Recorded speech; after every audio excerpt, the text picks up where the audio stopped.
Hi everyone, so welcome to Act 5 of Macbeth. We are in the last act, and I'm hoping we can finish it this week before spring break. So Act 5, Scene 1 is a really big scene, and it's the last scene, spoiler alert, that we see Lady Macbeth in. So we have two characters speaking in the beginning of the scene, the doctor and the gentlewoman. Gentlewoman is another word for like a servant, a personal servant to Lady Macbeth, and she's been with Lady Macbeth since Lady Macbeth was young. So she feels a certain loyalty to her. So she calls the doctor because she is fearful of what she has been seeing in the character of Lady Macbeth.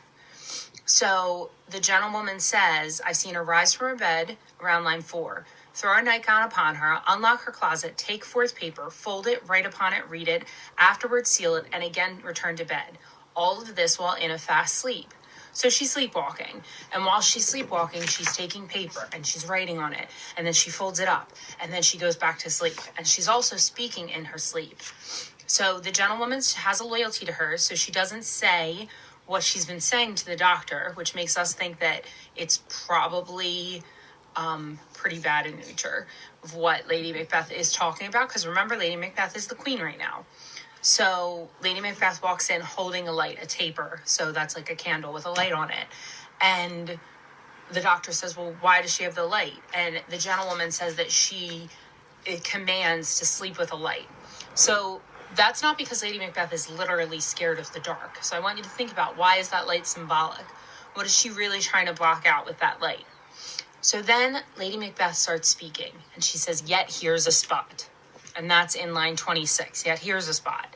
And then she starts saying, out damn spot, out I say. And this is a famous line from Lady Macbeth from this play. Out damn spot, out I say. 1, 2, why then time to do it. Hell is murky. Fie, my lord, fie, a soldier and a feared. What need me fear, who knows it? When none can call to power to account, who would have thought the old man had so much blood in him?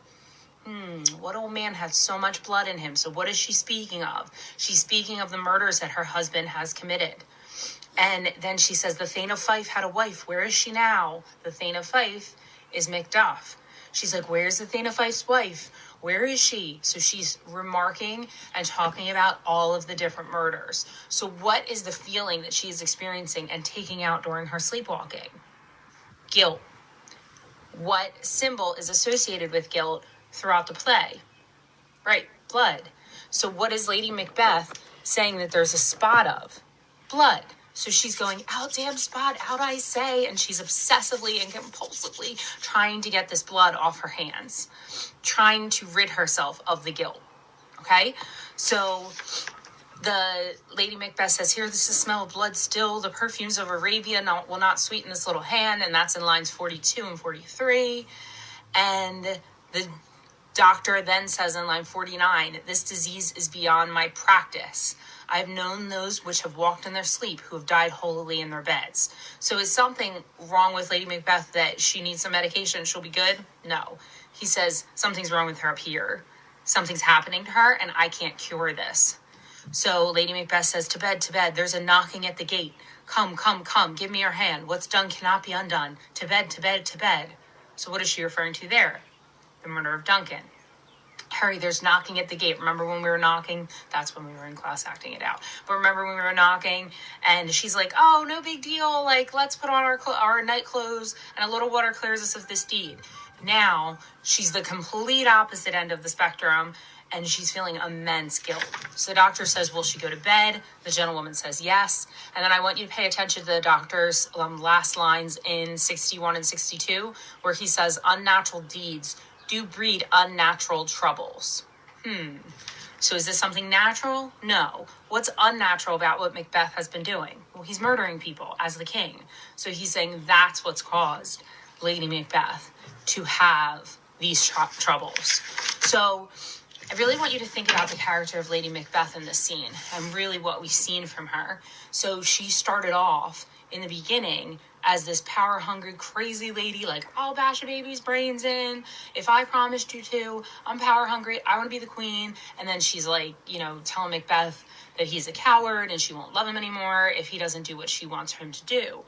But then we start to see that little break. We start to see that bit of humanity or maybe a bit of weakness when she can't commit the murder of Duncan herself, right? So then the murder's committed of Duncan. She doesn't care. She's like, little water clears us of this deed. I'm good. I'm queen. But she wanted it to end there, and it didn't. And her husband continued to kill, and he continued to participate in these murders of people that she considered to be completely innocent. So now we've seen this guilt really break down the character of Lady Macbeth. This is the last scene that we actually see her character. So you can think about what will probably happen to Lady Macbeth by the end of this play. This is a Shakespearean tragedy, so it's probably not looking good for most of our main characters. But that is Act 5, Scene 1.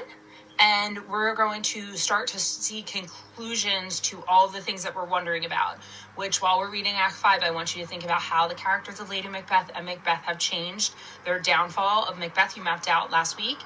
And I also want you to think about how each apparition could come true. Obviously, there were little riddles. How could they come true?